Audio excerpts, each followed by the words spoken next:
What's happened to the other volumes of the Shulchan Aruch here? We're on Shabbos morning. We're up to Vav. We're in Vav, Yeah. and Vav is missing. Of this kind? Not well that, but others as well. But somebody took them. We have two left, but there should be two more. Yeah, I don't know. Oh. And Vav is missing. Of this kind? Not well that, but others That's as what well. happens when you have an echo. If you don't, if I don't remember to close the window here, it doesn't that then you get the playback a few seconds later. Okay, so good morning to everyone. I'm not seeing on here yet. It's on the correct link. Okay, so we continue now with Rishon and Daled, and I'll just remind everyone that last time when we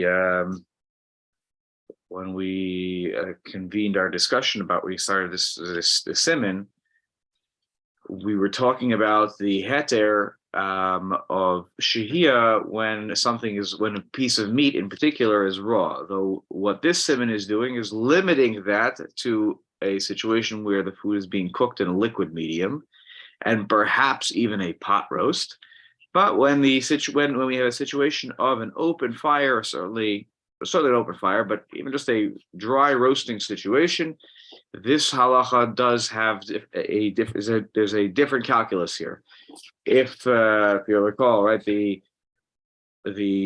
shore and the A's, if you have a meat of an ox or a goat, these are fully grown animals, adults, then there was a concern that you would stoke the coals and the fire would play with the fire, because unlike when it's in a liquid medium where no hope that it's going to cook tonight on Friday night, it's far from my mind it's going to be ready for Shabbos day.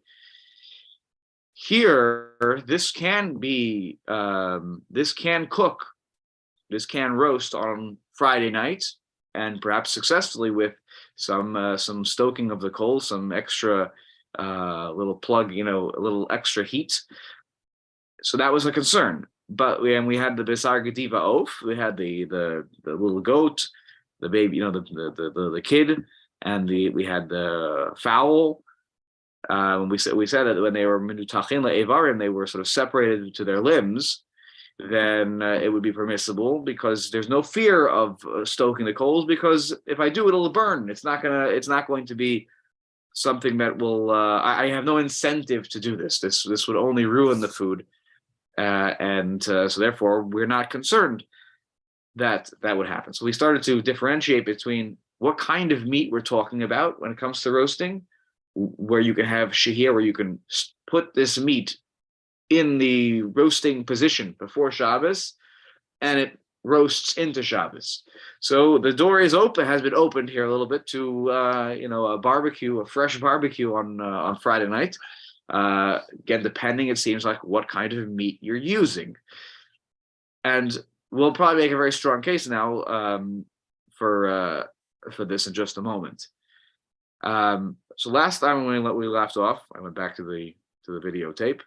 We had read Sif Katan Hey in the Mishnah Berurah. So let's go back in the Shulchan Aruch first and reread the conclusion of the Shulchan Aruch, and then we'll read the remaining comments of the Mishnah Berurah on the Shulchan Aruch's position. You know what? While we're at it, let's just read it from the beginning. That way we have a full grasp here. So even though raw meat is permissible to do shehiyah with, as Shabbos enters in, that's when you're talking about a pot. Food's in a pot, it's in a liquid medium, or even we've talked about, seems that a pot roast is also fine. Again, just my presumption is when you cook a pot roast, the meat, its own juices and liquids will come out. It will then be cooking in a liquid medium to some extent at some point, not at the very beginning, and so therefore that will slow the cooking process down. It's not just an open fire. Aval b'tzali, when you're talking about food that is roasted, she'etel ha'esh, it's not on the fire, it's actually near the fire. On the fire is going to be maybe very, very problematic. You're not allowed to place it in such a position close to dark. Not allowed to do that. That kind of shehiyah is a problem. Because then it will hasten the cooking process in a way that it's possible for it to be ready on Friday night, and you will soak the coals. That's the Gzeira of Chazal. Again, this is all a din d'Rabbanan, as we learned many weeks ago at this point. You can never violate an Issur d'Oraisa if you did the action before Shabbos. The rabbis came in and prohibited certain things leading into Shabbos, but that's a completely rabbinic law. Maybe the Oraisa, not possible, according to Beis Hillel, we paskin like. Now, the Shulchan Aruch contains v'hani milei b'basar shoroes. This is talking about the meat of an ox or a goat. If you have a kid, a baby goat, or you have a fowl, a chicken, some sort of fowl. This is key because here the Shulchan Aruch points out that this gedi and this oaf, let's say the chicken and the little baby goat, they have been separated into their limbs, meaning, okay, I have the leg, and here I have the thigh, and here the whole thing separated out. Then it's mutter.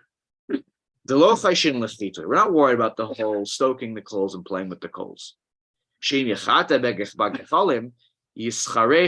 Because if you stoke the coals, then you will burn the meat. Perush yetze migeder hatzali. I love that you have to have this explained. What does it mean to burn the food? It leaves the geder of tzli, of being roasted, v'yikanes begeder hanisraf, and it enters into the realm of not roasted food, but burnt food. Okay, so yischarech habasa, the basar will become burnt. She'enot tzarich ela chamimus ha'esh b'vad. It needs some heat needs to cook, obviously. We're not talking about raw meat here, but you need chamimus ha'esh b'vad. You need the heat of the fire, the warmth of the fire. You don't want a very intense fire, because that is not going to be good for the food, or the meat in this case. So let's read Vav Zayin Ches Tes Yud. Look, we have plenty to read here. Let's go to the Mishnah of Ravav. Bibisar Shor v'chulei Shu Basar Kasha. It is meat that is hard. Okay, you have a fully grown ox here.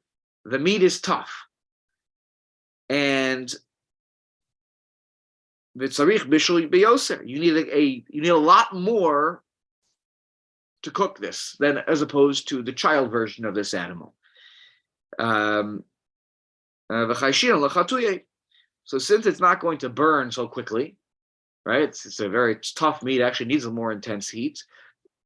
Now it's on the table for me to have this meat ready for Friday night without burning it by having an intense heat, intense flame, and therefore playing with the fire is on the table, something that somebody would mistakenly do, and therefore the rabbis, be concerned for this mistake that could happen, said not allowed to get involved in this whole situation in the first place. Zayin aval b'sar gedi hainu gedi harach. We're talking about soft. It's like the meat is soft here. And again, that just lends itself to the idea of this is going to cook very easily. Just aside. When you cook this mature animal, has the meat been salted, or do you not do that when you roast? I think that there's a kula, as you mentioned. I think there's a kula that exists in Yoredea. This is, I will admit, that they don't teach this in smicha anymore. They used to. When my rabbeim at YU were in the smicha program, you had to learn the Hilchot Shchita and Malicha. You had to learn all the laws. We were taught that meat grows in packages, and it is just on the shelf in the grocery store. That's how it gets there. They put it, it's a magical process. So I didn't learn the laws of Malicha, but if my memory serves me correct, and I'm not saying this with 100% certainty. If I'm not mistaken, you can technically, I believe, skip the process of Malicha if you roast it over an open fire, though. Yeah. not a pot roast kind of situation. If you have open fire, because the idea is that the blood will be pulled out, which is the whole point of the salting, and it will essentially be burnt, as it exits, and it will not sort of re-enter the situation. When we first moved here, just many years ago, when the what used to be Seasons, and before that Super Soul, and before that something else, the steaks were labeled not salted, and the assumption was you were going to broil them or put them on a grill. Right. So. Yeah. I mean, look, if I'm not mistaken, I believe that you don't have to do malicha if the meat is going to be roasted, because that will be the removal of the blood will be accomplished with the roasting. But salting also tenderizes it.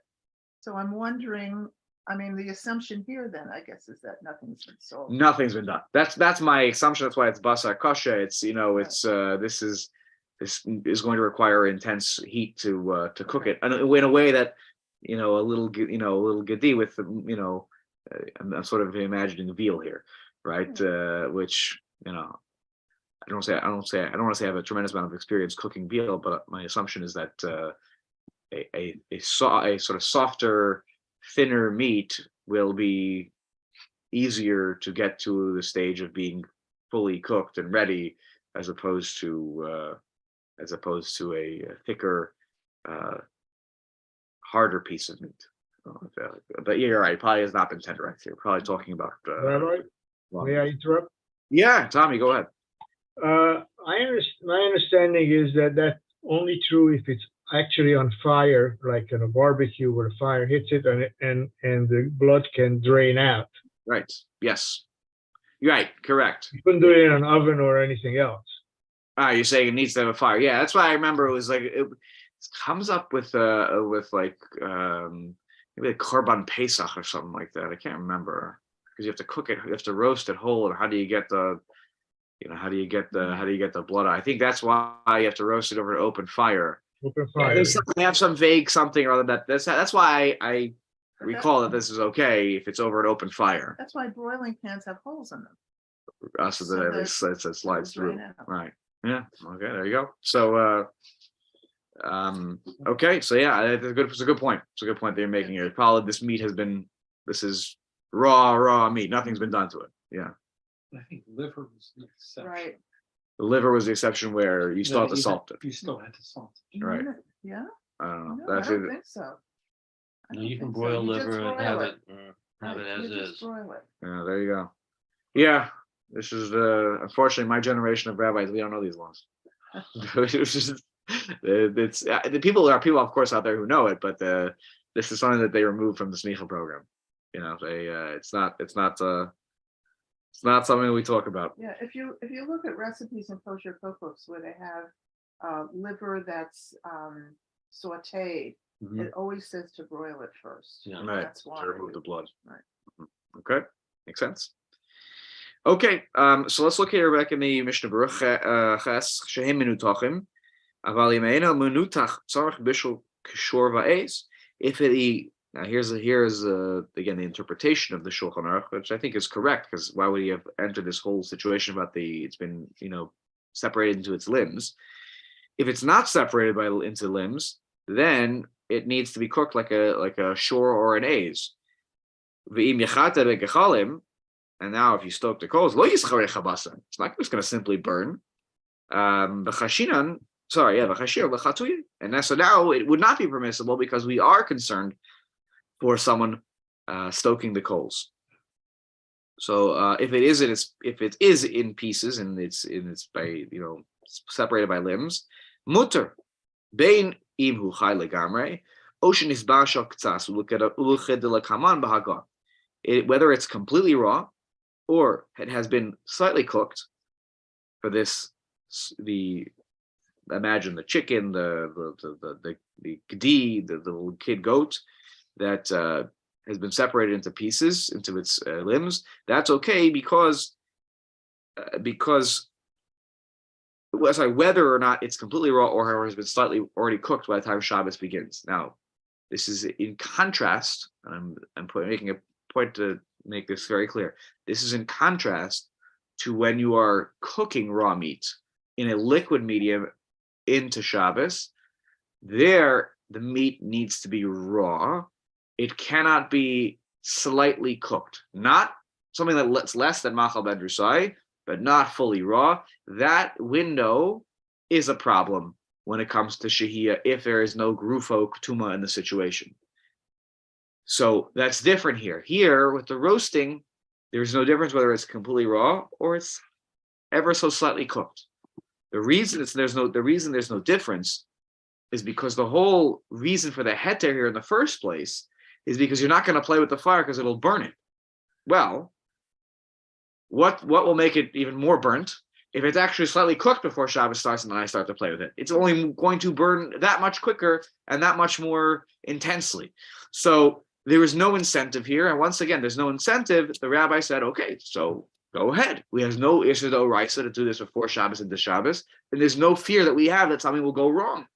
So we're not going to impose a rabbinic gezerah here. Okay. Sifkat on Yud, She'im Yechate v'chulei. This is discussing the point that if you stoke the coals, you'll burn the meat. Lefi tamze ein chiluk bein im tzalehu b'tanor shapit mechuse o tzaleh magula eitz aleish. According to this logic, you have your chicken that has been separated into parts. You have your little kid goat that's been separated into parts. The reason it was okay, well, because I don't want to burn the meat. So if this is according to this reasoning, there should be no difference whether the heat situation is in an oven, so it's dry heat, and the oven is closed. It's the piv mechusa, it's been covered over. Maybe not even with the clay, maybe it's just covered over so that the heat doesn't escape. Oh, you're open fire. There should be no differentiation here. Tahakol shari. Everything should be okay according to this opinion. Aval, we're going to see in a moment. Yesh machmir and the lekamei b'hagoda is going to be a machmir opinion in the Ramah in just a moment. So, and that machmir opinion is holding. The ena mutar b'gediva of kiim kishet solehu b'tanur shepid mechusa v'rak she'ena tuach batit. That situation is when you're going to that opinion, is going to say that this is only permissible if it's inside an oven which is covered over. Now, it doesn't need to be with the clay, but it needs to be inside an oven, not over an open fire. And again, even if without the clay, okay, that's still fine, but it has to be internal.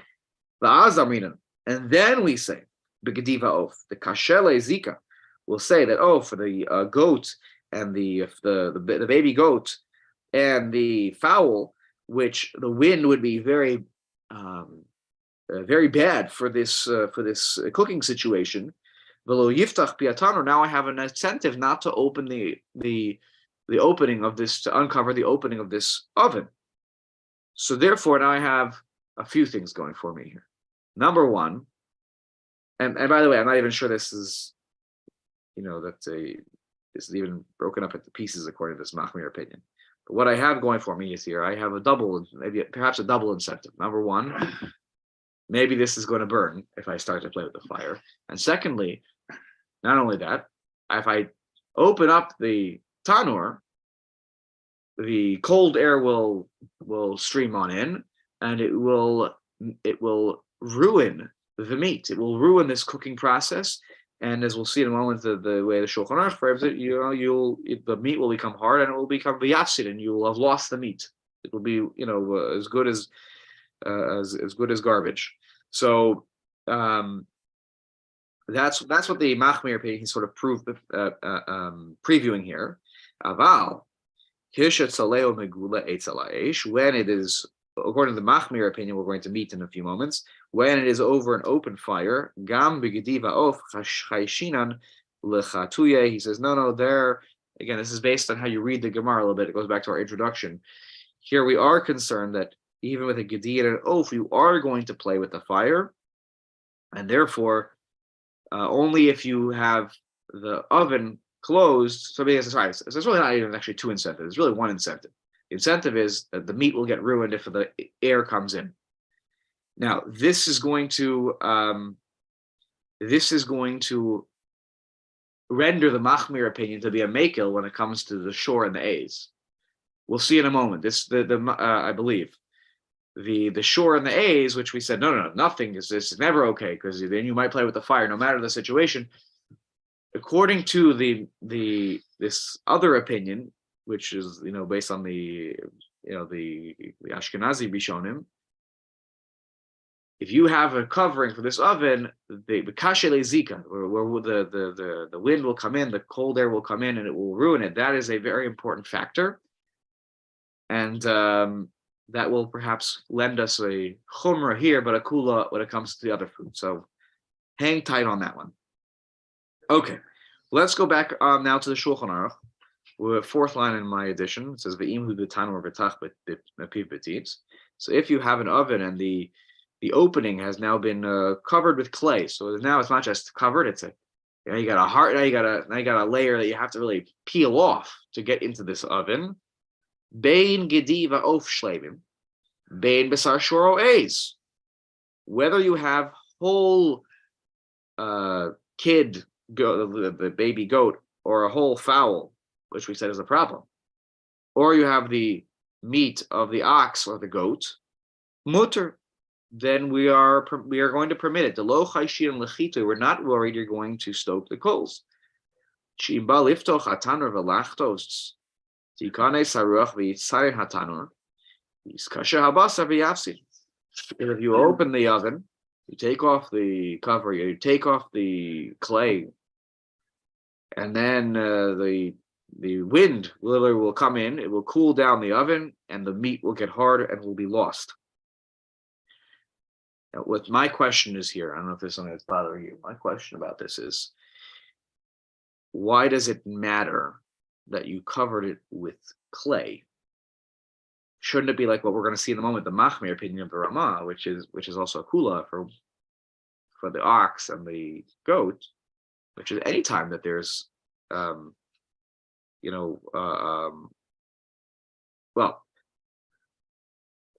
when you have I'm sorry, let me back up. What's the difference between if you have the clay there or no clay? So I have a cover and then I put clay on top of it. So I put a mold on there, which will be harder to break. So here that we make no differentiation between the type of food that we have, whatever the kind of meat.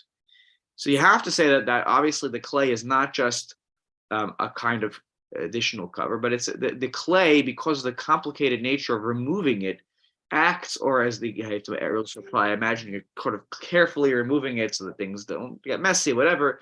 It serves simply as a reminder that not to play with the oven. That today is Shabbos. It's don't play with the oven. Here he says the reason is because the wind will come in and it will ruin it. Well, what's the difference if you have it covered with clay or covered with a daf of wood, a board of wood covering that hole? There should be no difference. The air will swoop in and will cool it down. Why is there no incentive there to say that no one will do that, because that will be very negative for the food? You know what I'm saying? Why does it matter once the clay is added here, according to Shulchan Aruch's opinion? That gets me now to a heter with regards to the shore and the A's. It should just be that if it was covered and I remove it, does that make sense? My question? I don't have a good answer to it. I don't know. I think clay is less permeable than wood. You'd have to have the wood really far away from the fire unless you want to burn the wood. You're right. So if it's that far away, it's going to be cooler anyway. Mm-hmm. Mm-hmm. With clay, you can be right closer to the fire. I'm just thinking this out. I don't know. You get closer to the fire, and it's less permeable than wood anyway. Mm-hmm. So that's to me, that's the only difference I can think. Okay, interesting. So my assumption, maybe I'm wrong, right? My assumption had been that you cover it with something regular, right? Whatever the regular cover is that came with the oven when you bought it, and then the clay was an added layer, sort of an added layer of protection, that to remind me not to open this oven because it will ruin the meat that's inside. You're saying maybe it's an either or. Maybe you either cover it with clay, or you either sort of have the one that came with the with the oven when you bought it. Maybe. But anyways, here the bottom line is that the Shulchan Aruch here, his opinion is that if you cover the oven with the clay, the opening of with the clay, all meats are now back on the table. to be put in before Shabbos and let them roast over the open, roast in the oven, because there's no fear of someone playing with the fire. Okay, let's look at Yud Aleph.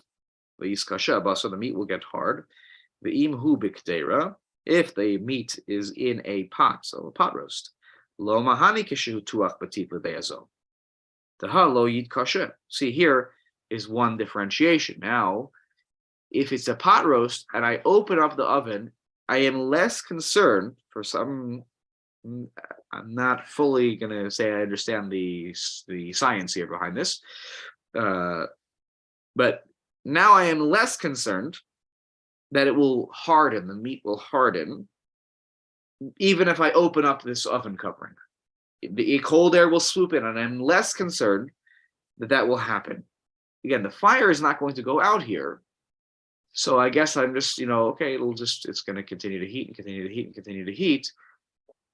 Whereas if you have a meat that's roasting and it has an intense cold air situation that enters the situation, not that it's going to knock the fire out per se. As somebody mentioned here in this shir last week, it's not necessarily going to knock the fire out.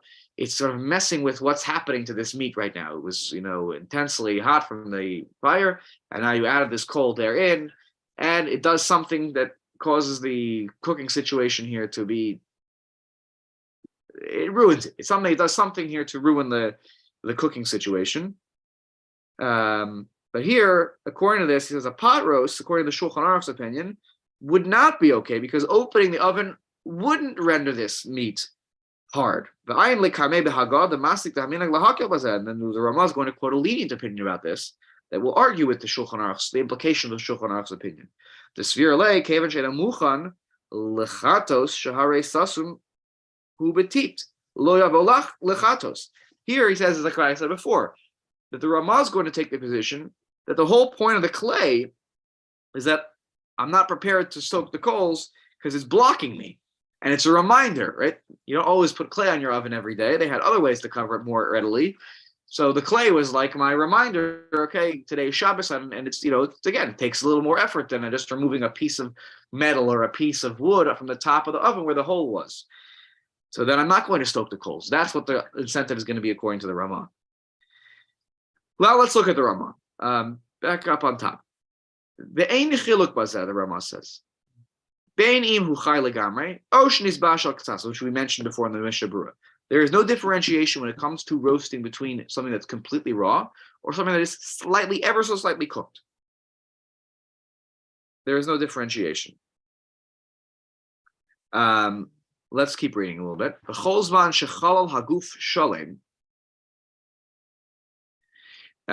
If the body of the animal is whole, the opening of the chalal is the cavity, right? The cavity of the animal's body is whole. Even if there's no head on this, which I have to scratch my head, why would you think there is a head? You shechted it, right? You stuck it back on after you shechted it. So there is an opinion. I believe. Again, this is where I have a weakness here. I am putting it on the table. I don't know the laws of shechita so well.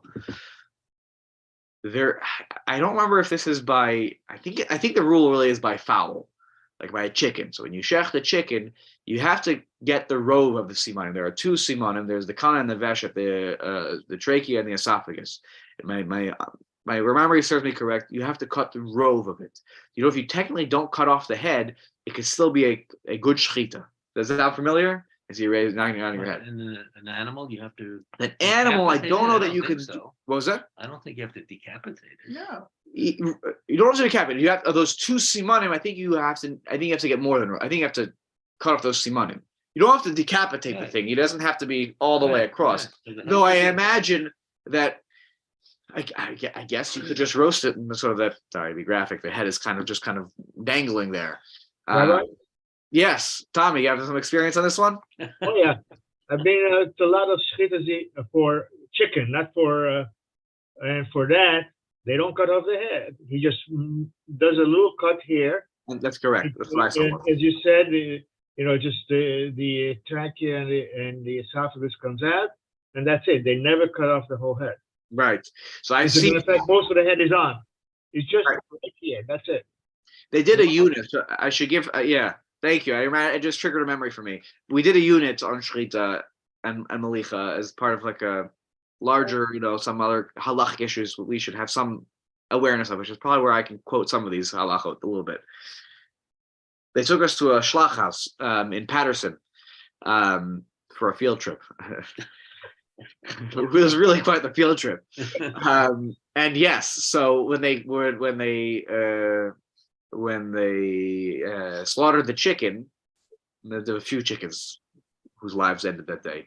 The chicken, when they slaughtered the chicken, they did not cut off the entirety of the head. Okay. You're right. They went to cut the esophagus and trachea, and once that was done, yes, it was kind of hanging there, and then the bird was spasming, and they kind of, I'll be honest, they threw it in a little a pail or a sink, Right. and you could just hear the thing kind of like whatever until it stopped. Still wanna So I hear remember it.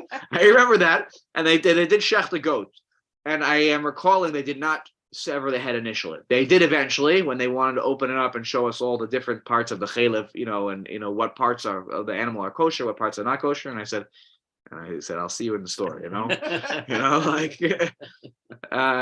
but I actually recall they did not shech and sever the head in one fell swoop initially. They did what they wanted to. They kind of hung it from the upside down, from whatever, and then they kind of slice it open, and then they started to get, wow, okay. Then they took out the lungs. I remember they took out the lungs and how to check the lungs. They checked the lungs, and does it blow up like a balloon or does it not blow up like a balloon? I remember Ben Chaim put his mouth to the. It's like a balloon. It was, well, at least wash it first. I don't know. Okay. Anyway, so yes, so I guess it could technically have had, it could be the rosh could be attached, but but when you have that open fire kind of situation, though, again, the stereotypical situation on TV is you'd have the pig with the apple in the mouth. Right. But let's assume that you probably didn't do that. You probably have at some point decided to get rid of the head because it's just kind of hanging there in order to have a more clean roasting situation where you could put a spit straight through the animal. You probably want to remove the head. That's still called shalim. And kru'av, I think, are the hind, what do you call it? The Hindquarters. The hindquarters, and I don't know if the hindquarters here as much as the entrails. You're trying to the things that I feel like, right? Isn't how you krav? What? Yeah, these are the bowels. Yeah, I believe that's what we're talking about here. We're talking about the part of the animal that where it's releasing its it's the part they're not eating. Bottom line, it's in the back. You don't want to take off the hindquarters anyway. Can't eat them. Yes, that's correct. Because you're saying because of the, what do you call it? The gira nasha. You get pretty close though to the gira nasha, technically, the kosher meat there. You go to really fancy steakhouses, they will tell you what is it called, tenderloin steak or something like that? I forget. There's a special cut of meat where they get pretty close. Mida oraisa, it's just the gid hanasha. Mida rabbanon, it's the area. There's a certain area around it. I couldn't tell you how many inches or centimeters around it, but there's a certain area around it that you're not allowed to. But then you can get pretty close, and you have a talented person who can cut that out. You can actually have these very juicy, delicious part of the animal. Anyway, so here, this is still called mikre shalim. Even if you have the head is removed, the hind, whether it's the hindquarters, I have to look up krav. I think it comes up in the Torah, the word krav. I thought it was like entrails. So then it's still called shalim. Okay. Because that's important, whether it's in pieces or shalim. That was a differentiation we've already discussed. Let's look at the Mishnah Berurah here. Yud Beis and Yud Gimel. But there's no differentiation between completely raw and ever so slightly cooked. This is with regards to all categories of permissibility and whether it's forbidden. There's no differentiation between completely raw or ever so slightly cooked. Veda, what is it? Of maybe the hindquarters. Hindquarters. A murim would be the guts. The amorim is the guts. That's still in here. Yeah, the hindquarters. The hindquarters we're talking about. That's the part where near the giranasha. Fine. So you can remove that, and you're really talking about the body of this animal. That's what I'm really going for here. Throw the body of this animal. Again, head removed, hindquarters, fine. But for the most part, we would call that, for halacha purposes, we would still call that whole. Okay, yeah. So okay, there's no differentiation for all the halachos in the siman, in the sif. But the but he wants to clarify this is only with regards to roasting. Aval inyan kedera, when you're talking about a pot, so you're talking about a liquid medium now. Otzli keder, or a pot roast. Gam ken kedera, which we treat like a kedera, like a pot. There is a difference between raw and ever so slightly cooked. With regards to completely raw, we are lenient. If you place it on the fire, you place it over the heat source in a pot, right before Shabbos starts. Bein besar shor, bein besar gediva oaf. Whether we're talking about an ox or a chicken or a kid. If it is slightly cooked, then we are concerned, even the gedi, you're going to start stoking the coals. You can't say it's going to burn. We have a liquid medium here. It doesn't hurt. That doesn't hold water anymore. Since it's in a pot and it requires a lot of cooking, so it's not going to burn. Uma nikra mevusha ktsas, what's called a little bit cooked. That you have to look back. He reminds us here. De'akamaisa, the first opinion with regards to shehiyah was svirala sham ad sheis bashal kol tzorko. When it's until it's fully cooked, then it's nizbashal ktsas. It's ever so slightly cooked. Uke sheis bashal yoser, when it is when you continue the cooking process, even when it's fully cooked. Mitstamek viralo. That it needs to be mitstamek, needs to, when it dries out and the cooking process is actually not good for it. That's when we can say that it's okay to do shehiyah. Very limiting opinion. Now it's not the opinion we follow. The Yesh Omrim opinion, Sham Sfir Lahut, the Mikavan Shanizbasha Kamachal then Drusai, since it's been cooked to the point of minimal edibleness, Nikra Bishul Gamor, we call that cooked. Okay, maybe for a bandit like Ben Drusai, it's cooked. Umutar litno al gabe kira v'tanur she'ein gar fukatim. The halacha is that when you can put food on this heat source, that kind of food has been cooked to the machal Ben Drusai can be on the heat source when Shabbos starts without any grufa or ketuma, nothing. And so, what is nishvash al katas according to the opinion we follow? A very limited window in between raw and machal Ben Drusai. A very limited window.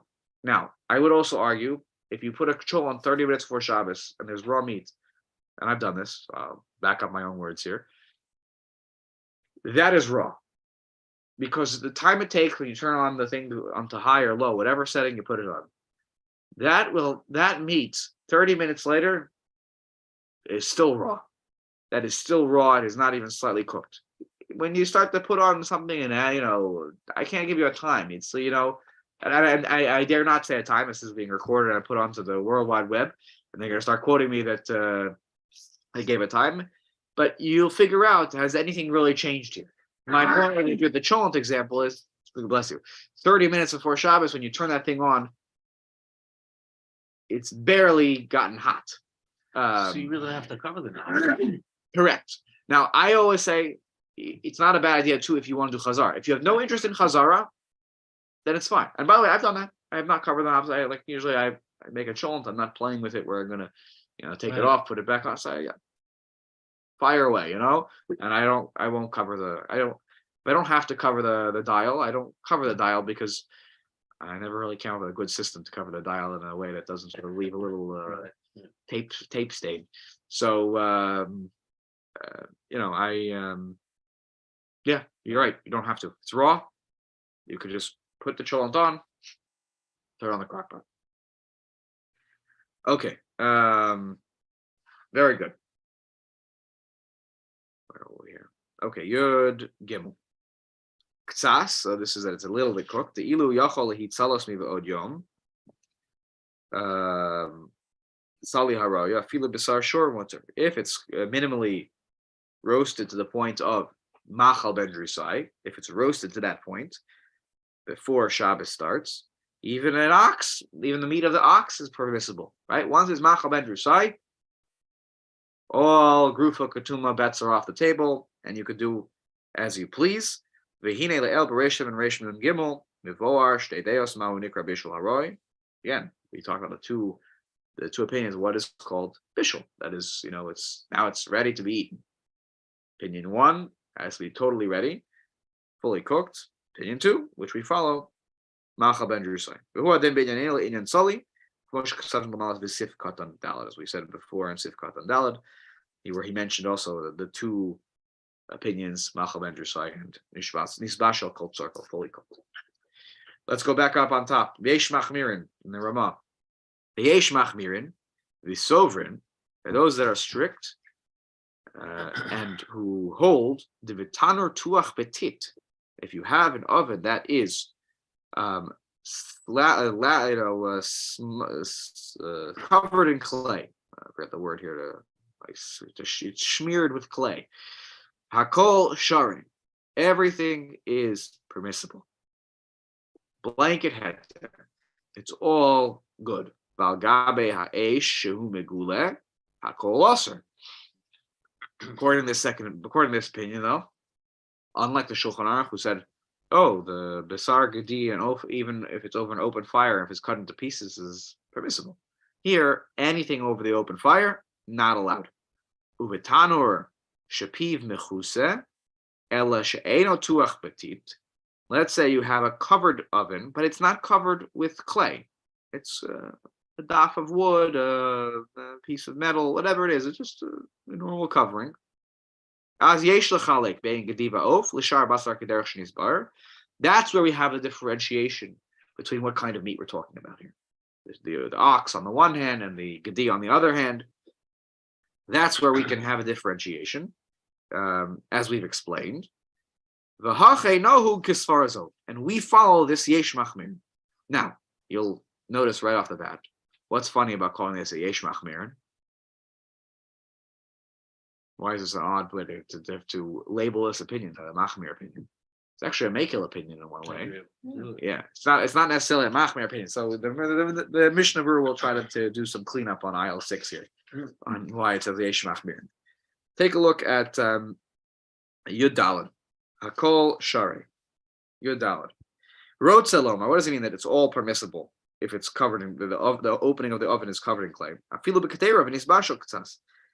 Even, which is really a big chiddush here, even if you have a pot, so you're talking about a liquid medium, and it's not machal ben drusai. If you have clay on that oven, the lo chayshinan sheyiftachenu, it is like grufo ketuma, I would say. They didn't use those words. Mr. Rose used those words. That I set up a situation here where I am not worried I'm going to stoke the coals. The lo chayshinan sheyiftachenu v'yichate kevan shu sasun betit. It's just not. It's not ready to go. I remember the whole thing is here. Someone who's not thinking they cook like this every day of the week. On a Tuesday they cook like this. They're not gonna as easily take that stick, whose name I can't remember from week to week, and start playing with the coals, because the clay is in the way, and the clay will be the ultimate reminder that it's not just like muchan to just play with it. When it's muchan to play with it, so it's easy to just make a quick mistake. But here it's covered in clay, and I got to remove the clay. It's a little bit of a job. It takes a moment or two. Here he's arguing with the mechaber, the Shulchan Aruch, who was machmer about this question. As we talk about in Sif Katan Yud Aleph, that if it's in a kedera, even if it's covered in clay, we are concerned you will open this up, and the wind will not affect this in a bad way. So that wasn't allowed according to Shulchan Aruch. Here he's saying it is. The Rama is saying is allowed. V'ha denakat harama b'lishna yesh machmirin. What is yesh machmirin? This is a yesh makilin. This is a lenient opinion now. You're basically saying all things are allowed. Even, by the way, he even goes so far as to say a pot which is slightly cooked, which under any other circumstance I would tell you not allowed. Here he says if you have a tanur, a situation where you have essentially blocked the access to this to the food, you can go forward with this. Why? Because it's like, by the way, it's like grufo ketuma. If you have if it's nisbashal katsas and it's grufo ketuma, you can leave that going on into Shabbos. That kind of shahiyah is permissible because it's grufo ketuma. If it's not grufo ketuma, it has to be already at cold nisbashal kamachal ben drusai or completely raw. And again, the raw only works for meat, not for vegetables. So why does he say yesh machmirim? Afagav del inyan zehu kula, even though this is actually a leniency. Mishum the vitzali ad anan kaiminan bei hu chumra uchid l'chamen, because the halacha that's about to come up, which is when it's roasted, he's going to have you machmir. Open fire, never allowed. That's going to be more machmir than the Shulchan Aruch's opinion. So, you win some, you lose some. Here he gives you a kula on this one, but he's going to give you a chumra on the open fire, as we'll explain in a moment. Teslav, al gabi ha'esh gula, ein rotze lomar. He's not talking about here al gabe hagechal mamish. That's literally on top of the coals. That's not where the isser here is. That's definitely that's for sure off the table. Even the mechaber says that if you put the meat right on top of the coal, so that's like in the fire, forget it. No, you can't do that. And we'll get to why that's not okay in a moment when we get to Sif Beis, probably next week actually. Ella wrote Saloma 8 We're talking about near the fire, not on top of the fire. Uvale apuke baze midas machaber the lo chilek bebisar gedi, and this is uvala apuke baze midas machaber. This is different. This differentiates him from the opinion of the machaber, who did not differentiate when it came to the meat of the gedi. Shemuter beidim toleh b'taner shapiv mechuse ubeidim toleh b'galui. Where there was the gedi that was in pieces, go for it. Whatever you want, open fire, oven, who cares? It's all good. It's because you're going to burn it if you play with the fire. Here, open fire, no good, even with a gedi. So here we're more machmir about the open fire situation. Aval da'ato, ein here there's the opinion of the Ramah here, ein heter b'gedi ki im kishutzolehu v'taner shapiv mechusa. The oven has to be covered, not necessarily with clay, but the oven has to be covered, has to be internal. As we talked about just a few minutes ago in Sif Katan Yud, over there he had just mentioned. He had introduced the Yesh Machmir. He previewed this opinion. Okay, now that takes us. Let's just read one more line in the Ramah. Oh no, we already did it. We finished the end here. Okay, so the differentiation between the animals exists when you have an oven that is covered but not covered in clay. That's where we'll be lenient to say that if you have a gedi and you have an oaf, if you have a shore and an aze, if you have an ox and the fully grown goat, that's where we will say that is not good, because that requires. No, is that wrong? It's the other way. Maybe it's kasha lezika. I'm having doubts now that I understood it is correct. The differentiation between the gedi and the oaf when it's covered. If it's covered and I uncover it, and the whole point of uncovering it, or the whole fear is that it will ruin the food, that is something that would be relevant in the situation of of the ox and the goat, right? Because if I take off the cover, I ruin the ox and the goat, that meat. But I'm less concerned with the goat, the kid goat, and the chicken, because there it doesn't require a lot of heat. So perhaps I'm not as concerned that the cold air comes in, and therefore it wouldn't be. Maybe that wouldn't be. Sorry, that would be. Sorry, I'm losing my bearings here. I'm losing my bearings here on this last part. What would be the difference? Right, Gedi and Oaf would be so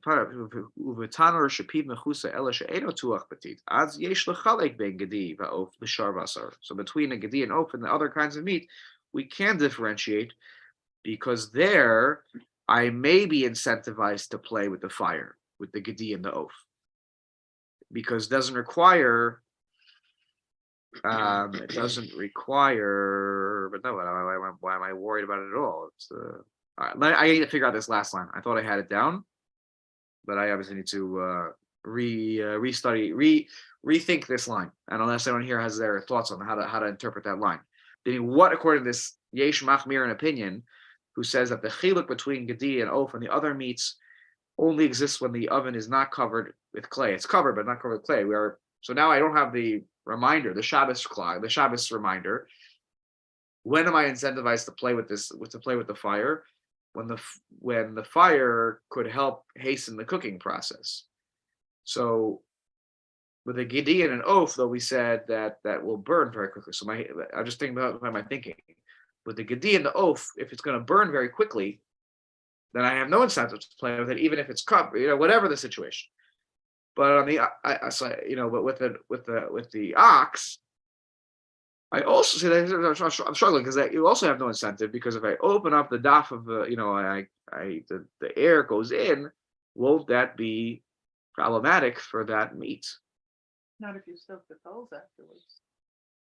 You're saying because I'm going to open it and I'll play with the coals, and right, so maybe that's the differentiation here. Right there, if I play with the coals, I can it will continue and further the cooking You want to process. open it to see if it's done, and then it's not done, so you close So it. I you could play with do the something, coals. right. Okay, you're probably right. I'm going to double check the reading of this very carefully between now and next week, and I will report back. But let's pause here.